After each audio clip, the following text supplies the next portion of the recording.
mga kamami, sa mapagpalang hapon po sa inyong lahat. Kumusta na kayo mga kamami? Sana po ay nasa mabuti kayong kalagayan. Happy New Year po sa inyong lahat. So mga kamami, may ginawa po akong DIY na napakaganda.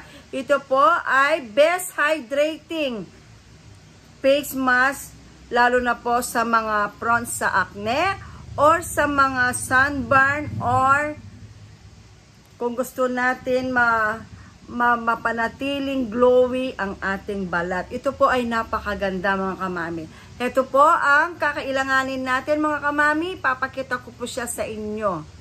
Mga kamami, ang kakailanganin natin ay isang papaya at isang kamatis. Kasi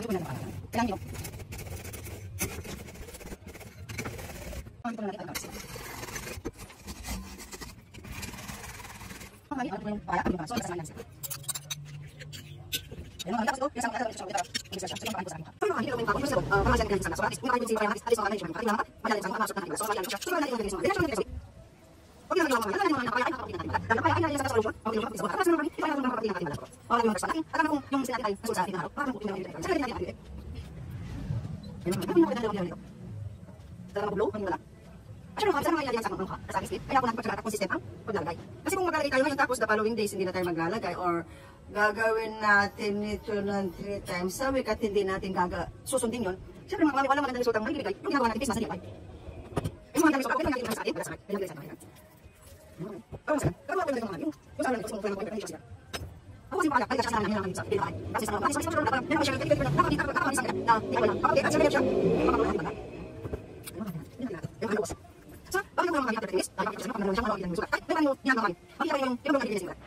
hi mga kamami, ayan po, nakita po ninyo kung paano ko ginawa ang DIY face mask na ito na makakatulong sa mga may problema sa acne or yung mga gustong magpaputi ng balat or mawala yung mga dark spot or yung mga na-sunburn sa init ng araw. Ito pong DIY na ito ay makakatulong sa inyo.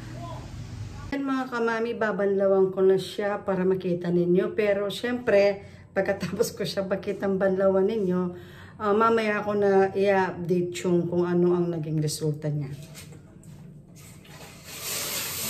Siya mga kamami.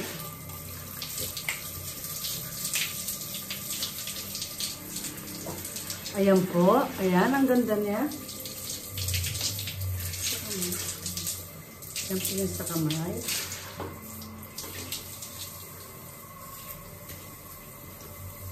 Ayan mga kamami, kapag talaga pinagpatuloy natin gamitin ang papaya with kamatis, maganda po ang kahinaan ng ating balat. Opo. Update ko po kayo mamaya pagkatapos ko maligo. Mga kamami, tapos na po akong naligo. Opo, mga kamami, naligo na po ako. Wala pa po ako nilagay sa aking mukha. Ayan po. Wala po ako nilagay na... pagkatapos ko po kasing naligo, naglalagay po ako kaagad ng sunscreen or sunblock sa aking mukha. Pero ngayon po wala po, para makita ninyo kung ano ang kinahinatnan ng DIY face mask, papaya and kamatis. Ayan po. At saka ito pong kamay ko, ayan. Ayan po sila mga kamami. Napakaganda po ng DIY face mask, kamatis and papaya dahil ito po ay makakatulong sa ating balat. Ang benepisyo po ng papaya sa ating balat mga kamami, ito ay help in removing blackheads, at saka po heal acne, help in yung pores po natin liliit po. Tapos makakatulong din po ito kung talagang nangitim tayo dahil sa init ng araw. Opo. Ang papaya naman po ay napakaganda din po ng benepisyong makukuha natin sa papaya. Ang papaya po ay ma-hydrate niya ang ating balat, mababrighten up niya, or mapapapag-glowing niya ang ating skin mga kamami. At ito po ay may anti-aging sa mga kaedad ko, kaway-kaway po. Maganda po ito sa atin. At ito nga po ay mababawasan niya ang mga acne or mga pimples sa ating balat. Opo, ganito po kaganda ang dalawang ingredient na ito na ginawa kong DIY face mask. Opo, napakaganda po niya mga kamami. Po mga kamami, napanood po ninyo ng buo kung paano ko ginawa, kung paano ko pinahid, at kung ilan minuto ko siyang binabad sa aking mukha. Ito po ibababad natin ng 20 minutes.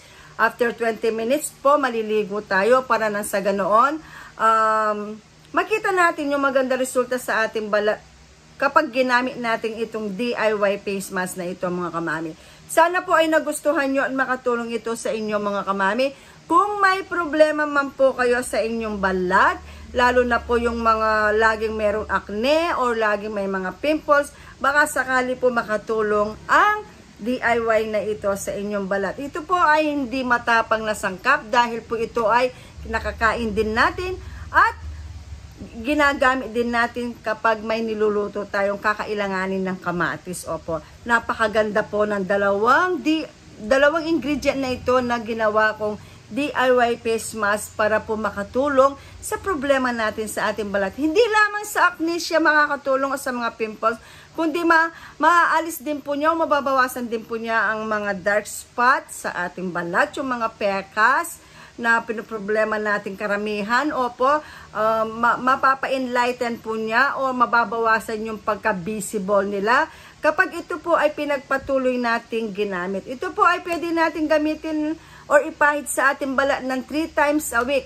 So mga kamami, sana po ay nagustuhan nyo ang video ito. Ito po ang aking unang video this year 2024. Sana po ay makatulong sa mga may problema sa inyong balat. Sana po ay nag-enjoy kayo sa panonood at huwag pong kalilimutan na mag-subscribe sa aking YouTube channel, Mami Lea Vlogs, at huwag din pong kalilimutan i-click ang bell button para po lagi ko kayong ma-update sa mga susunod na upload kong mga video. At please po mga kamami, malaking maitutulong po ninyo sa akin. Kapag po nanood kayo ng aking video, huwag po kayong mag-skip ng ads kasi po ito ay makakatulong sa akin. Lalo na po, meron akong gustong matulungan na estudyanteng nag-aaral na grade 11 po. So, gusto ko siyang matulungan kahit man lamang po sa kanyang allowance. So, syempre po, kung hindi po ako kikita sa aking pagbablog, hindi ko po matutulungan ang batang ito. Opo, sana po ay wag po kayo mag-skip ng ads. Yun po ay malaking tulong sa aking pagbablog. Opo, maraming salamat po sa inyong lahat. Happy New Year po sa inyong lahat. Mag-ingat po tayo. At syempre mga kamami, lagi kong nire-remind sa inyo, huwag kalilimutan magpahid ng sunblock or sunscreen kung ano po ang available ninyo sa inyong bahay. Kung meron po kayong sunscreen, pwede po yun. Kung meron po kayong sunblock, pwede po yun. Kung alin po doon ang available sa inyo. Opo mga kamami, huwag po ninyong kakalimutan dahil ito po ay malaking maitutulong niya sa ating skin. Lalong-lalo na po kung tayo ay lalabas ng bahay. Siyempre, kakailanganin nating may protection sa ating balat. At siyempre, hindi lamang sunscreen protection ang kailangan nating ilagay sa ating balat at kailangan din natin i-cover ang ating balat sa payong para po yung init ng araw ay hindi direct maano sa ating balat tumama. Opo mga kamami. Siyempre po kapag nagpapaputi tayo or gusto nating mawala yung mga pekas sa ating balat, so kailangan natin ingatan ang ating skin na ma-expose sa init ng araw. Opo mga kamami, so maraming salamat po sa patuloy na pagsuporta ninyo sa akin. Shout out po sa inyong lahat. Mag-ingat po tayong lahat. God bless us all po. See you next vlog. Bye!